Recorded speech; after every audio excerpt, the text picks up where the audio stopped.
Okay, perfect. So I'll go ahead and share again. So we're going to just go ahead and jump right in. I do want to say, though, that I would love for this to be kind of interactive. So rather than saving questions for the end, I'm going to pause pretty frequently and just ask if you have questions after each topic that I bring up. So there's a chance I might miss things in the chat. So at any point, feel free to come off of mute and just ask your questions verbally. That would be great. So just as some background information to get started, I just wanted to provide some quick history on the Healthy Utah Community Designation. So the Healthy Utah Community Designation was created by Get Healthy Utah and the Utah League of Cities and Towns in the fall of 2020. We do have 2 application deadlines each year, so one in the spring, one in the fall. And since it was created in 2020, we have had 42 communities get designated across the state. Which is really exciting. And if you look at the map on the left-hand side, we do have quite the difference in large urban cities getting designated or really small rural towns. And so that was something that we were really deliberate about and really conscientious, was we wanted this designation to work for every type of city or town, every kind of community. And so we've been really pleased to see that so far it seems like that's the case, that no matter the size, this program works for you, right?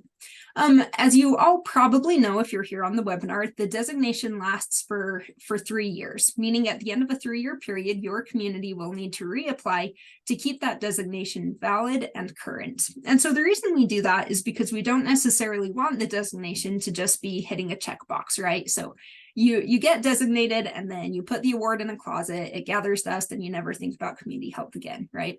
So rather, what we're really hoping to achieve with this designation is creating a program that is really supportive and helps your city or town to be consciously thinking about community health and always trying to stretch to the next level. I will note that we made some changes to the application in 2022. So what happened there is the designation had been around for 2 years, and we held a bunch of different focus groups just to make sure we were getting a lot of feedback on how it was going. And based on those focus groups and the feedback that we got, we just made some small tweaks. So mainly the changes that we made in 2022 is that the health strategies, the number of health strategies that were required, now depends on population size. So the application became a little bit easier for smaller communities, a little bit harder for larger communities. And then the other change we made is that we added on creating a 3-year health plan to help with the redesignation process. So I do want to say, whether you were originally designated before 2022 or after 2022, the process to get redesignated is the same and should be just as easy and work just as well for you, regardless of when you got designated. So just as a really quick overview, I'm going to go through the requirements on how to get designated originally. Then I'm going to switch to the requirements to get redesignated so you can kind of see and compare and contrast, right? So in order to get designated in the first place, your city or town had to submit a letter of commitment to health from your mayor. We provided the template for that, and basically your community just had to say, yes, we care about health. It's important to us, and the mayor had to sign it. Next, you had to either create a new health coalition or identify one that already existed that would meet together regularly to talk about improving health in your community. That next step is your community had to implement, again, based off of population size, a certain number of health strategies across the categories of active living, healthy eating, and mental health. And then last of all, you had to create a 3-year health plan, basically looking at data for your community, seeing where maybe there were some needs, and then identifying what health strategies you wanted to implement over the next 3 years. So those are the requirements to get designated. So let's talk about the requirements to get redesignated. So if you can see here, there really wasn't much change between the previous slide and this slide, right?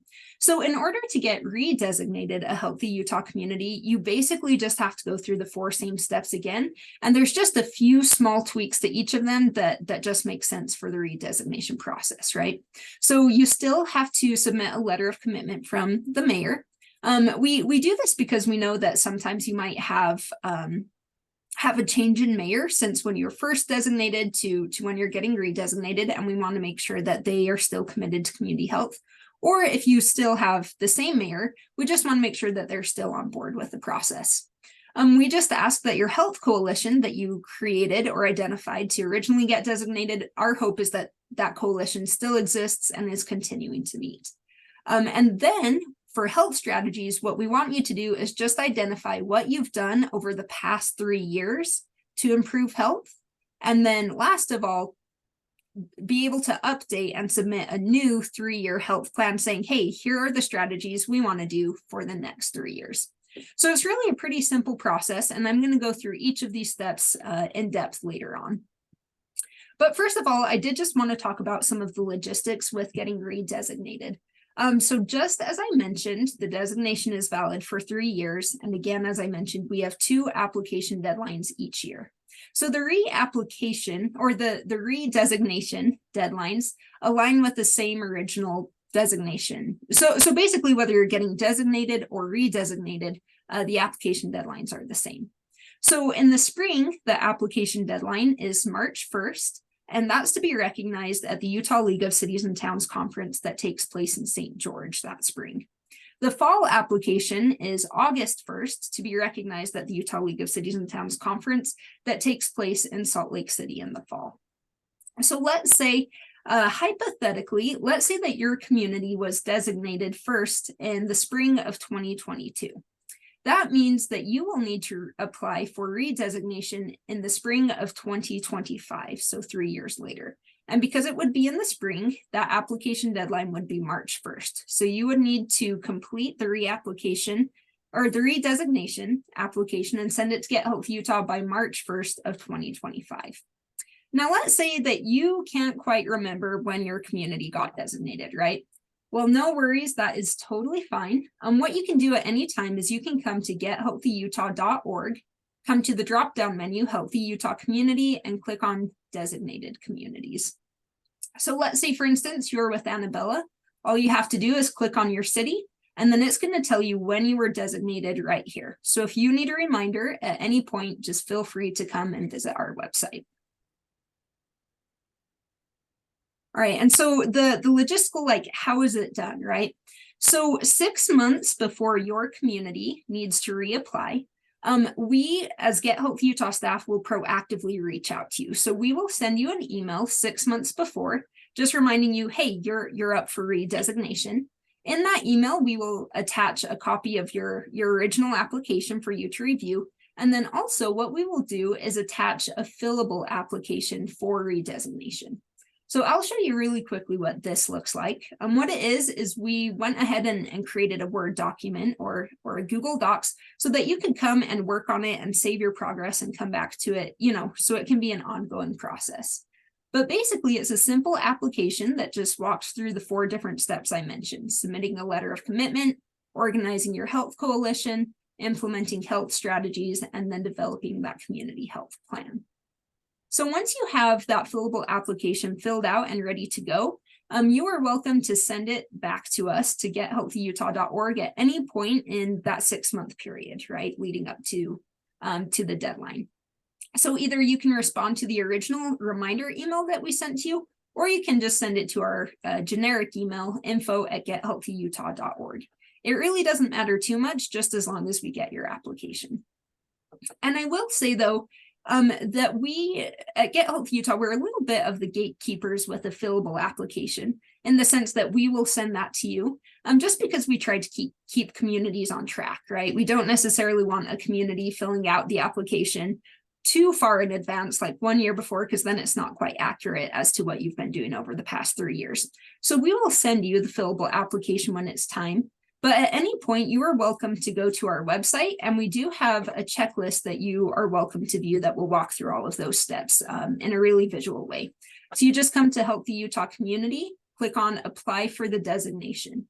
So the designation requirements are at the top. Then if you keep scrolling, the redesignation requirements are down at the bottom. And you can come here and click on Download the Redesignation Checklist. And this will provide really detailed information about what you need to do in order to get redesignated. Just note, this is just a static PDF. It's not fillable. So we do ask that if for any reason you need a fillable application before we send it to you, that you just email us and we can provide that at any time. So I will go ahead and pause for just a second here and see if anyone has any questions about the application process or the deadlines. Can you run us through real quick again where we see where our timeline is as far as our expiration? I'm looking on your website. I missed that. I apologize. Yeah, no problem. So if you come, so it's gethealthyutah.org. Everything for Healthy Utah Communities is under this tab. And then you go down to designated communities. And from there, we provide a brief summary of like every community that's been designated. So let's say Draper here. You just click on it and then the designation year will be there at the top. Perfect, thank you. Awesome. Any other questions? Okay, great. Well, we'll just keep going then. So moving forward, again, I'm just going to go kind of a little bit more in depth on each of these 4 steps and hopefully, address some of the most frequently asked questions and of course, give you a chance to ask questions as needed. So that first step is to submit a letter of commitment from your mayor or city council, right? And we do try to keep this pretty easy for you. So we do provide a template specific to getting redesignated. And there's 2 different places where you can view that template. The first part is just on that checklist that I showed you on our website. So again, walking through that process one more time, Healthy Utah Community, apply for the designation, scroll down to redesignation requirements, click on download the redesignation checklist. Then from here, we just hyperlink the template right inside. And so you can see you're welcome to use your own letterhead, however you want to do that letter is perfectly great. But this is just some language that you can copy and paste. And you're welcome to customize it, to any extent that you want. This is just meant to make it easy for you. But essentially what you're going to do is just tell us, basically make the case for why you should be redesignated. So this here is where most of the customization takes place, where you just say, over the past 3 years, our community has done this, this, and this is why we think we should qualify for redesignation. So there's not a lot of right and wrong answers on how to do this, but basically just let us know that you care about health and that you've been actively working on it. Now, the other place where you can, view that letter template is directly in that fillable application. So it's very similar to the checklist. You can just go down and you can click here. It's just hyperlinked right inside and you get that same template. I will say that, however it works for you, you can either copy and paste the letter of commitment straight into the application. You can provide a link to it, or you can just download it and email it to us as a separate attachment. It's perfectly fine however you want to get it to us. And so that's really it. And we just ask for the mayor's signature. That can be, you can have them hand sign it and send us a scan. You can do a digital signature. We're really open to anything. And if you want, you can, of course, have more of the city council sign it as well. Mayor's signature is just the bare minimum that we ask. So any questions here about the letter of commitment? Okay, perfect. We'll keep going then. So the next step is the Health Coalition. From the years that I've been doing this, I know that the Health Coalition is often one of the trickiest parts for communities to get originally designated, right? There's a lot of communities that have to pull together a new coalition, or it just takes a little bit of brainstorming to make this work. But our hope is that having a health coalition in your city can really be a valuable tool in addressing health in an ongoing way. So that's really the intent about the Health Coalition, is we hope that this is an effective coalition that will be around for an extended period of time, right, for years. And so we just ask that your health coalition just continues to meet, right, is still in existence, that it wasn't just something that was thrown together for the designation and then immediately dissolved, right? So we just ask that you confirm to us that it is continuing to meet. I will say here that the bare minimum requirements for this coalition is it has to be at least 4 people who meet together at least quarterly. That's a pretty, I guess I'll even say, low bar, right? That shouldn't be too difficult. And the reason we keep that as the bare minimum requirement is because, if you remember, we want to make sure that this designation works for tiny rural towns as well as really big cities. So if you have more than 4 people, if you meet together more than quarterly, like monthly, that's fantastic. That just means that you'll get more bang for your buck, right? But that's just the bare minimum. So when you fill out that fillable application, just what we'll ask you to report on is tell us the name of the coalition, tell us the date that it was organized, and this can be approximate. If you don't have an exact date, that's fine. Tell us the frequency that it meets, and then provide us a brief summary. Because odds are at Get Health Utah, we've never really, we haven't been a part of this coalition. We don't know exactly what it does. So just kind of summarize for us what your goals are, what some of your projects have been in the past, summarize some of your successes, and basically just help us get a good picture of what this coalition is doing.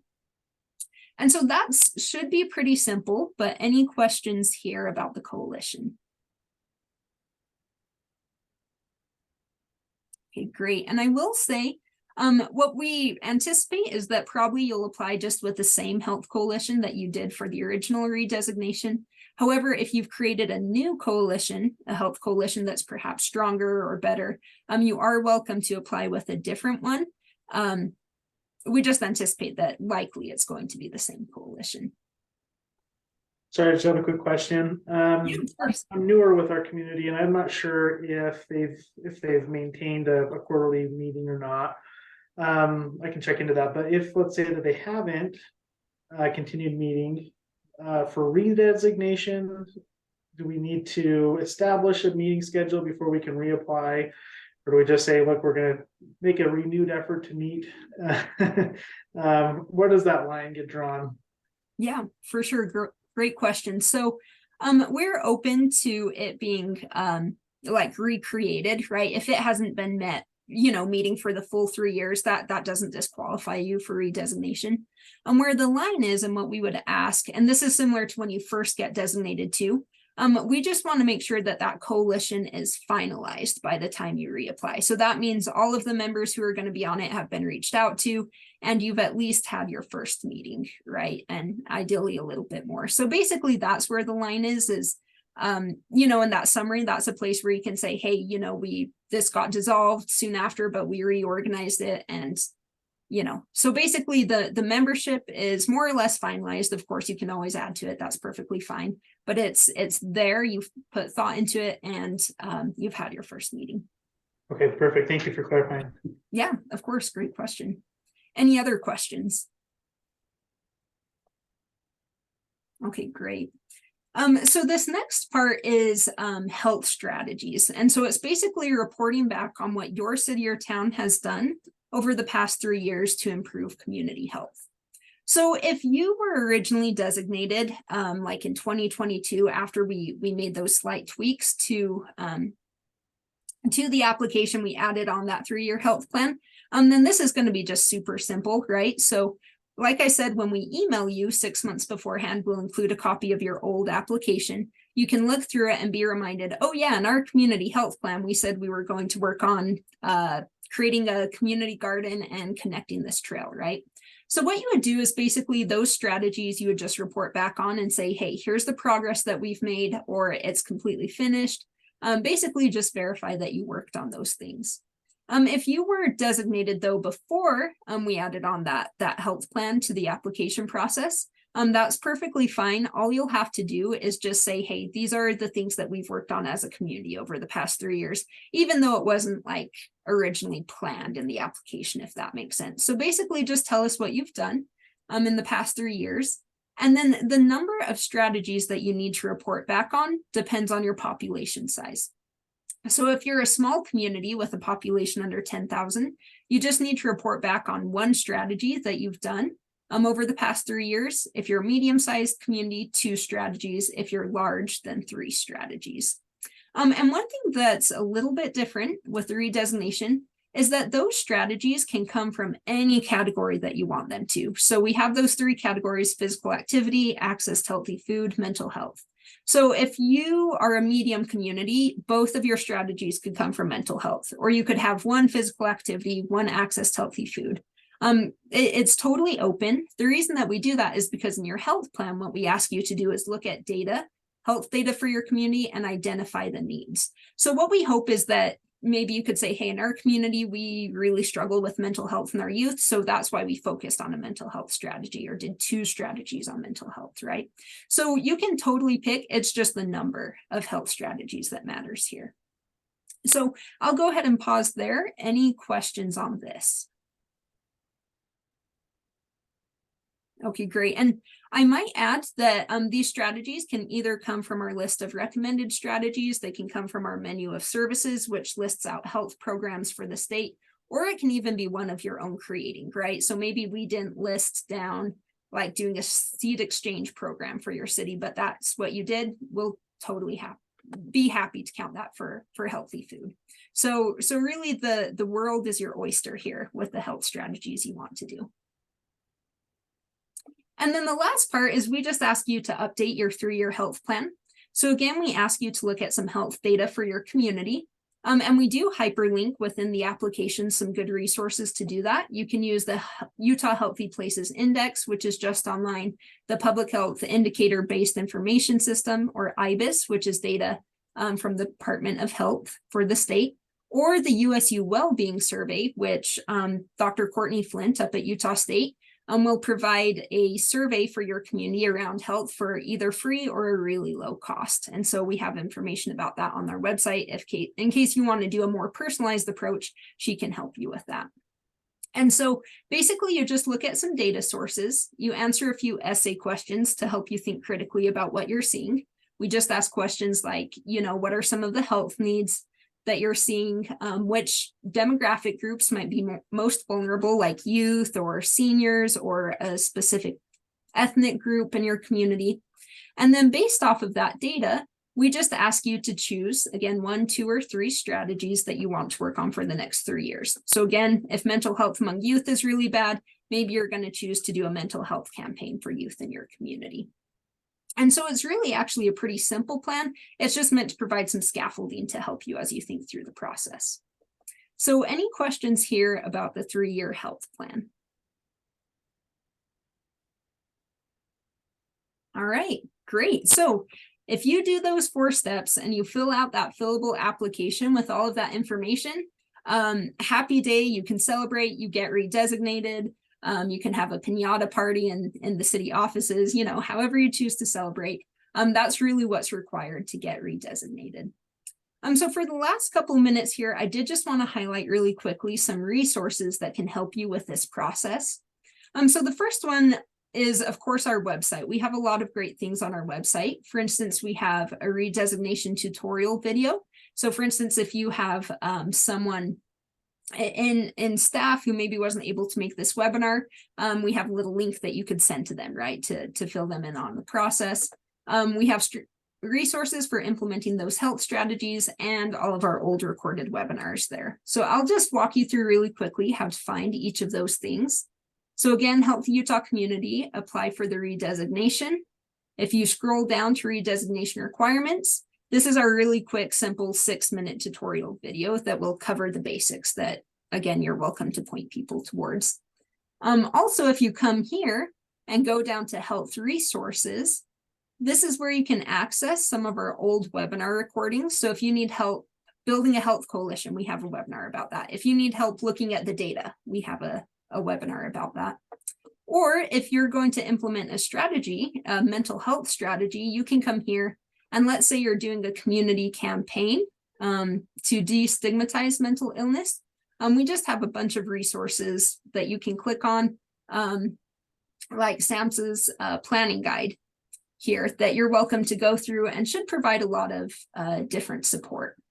So those are the 3 things that are really helpful on our website. We can also do one-on-one support. So I've done presentations to city councils on this process. So either if it's close to Salt Lake, I can do that in person.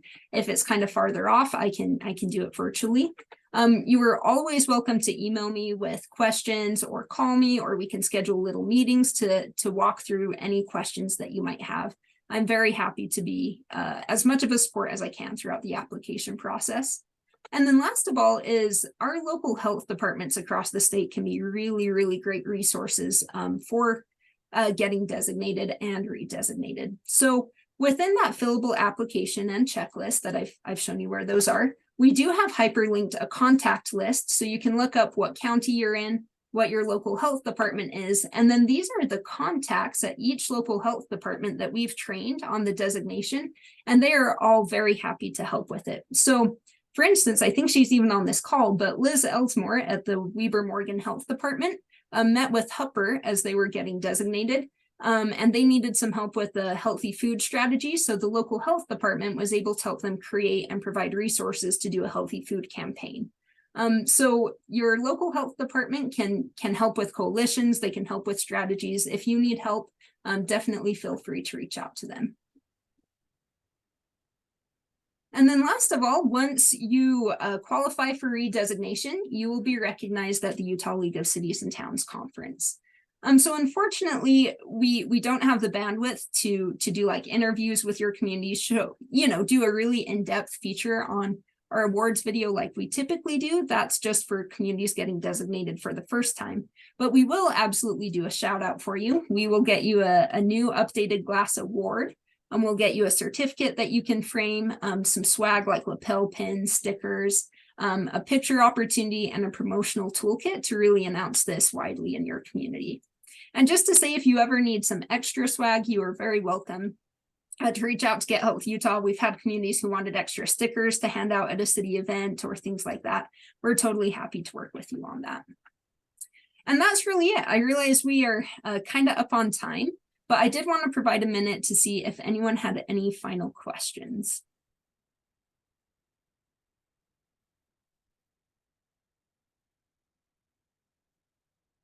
Okay, great. So I'm taking that hopefully as a good sign that this wasn't too confusing, or that hopefully this was helpful. If you do have any questions later on come up, absolutely feel welcome to shoot me an email. I'm morgan@gethealthyutah.org, or all over our website, you can find our generic email info@gethealthyutah.org, and that will reach me too. So again, I just wanted to say a quick thank you to everyone who hopped on the webinar today. I will be sending out this recording pretty soon afterwards. So again, thank you everyone, and I hope you have a good afternoon and good luck with the redesignation process. Thank you, Morgan. Awesome. Thanks, everyone.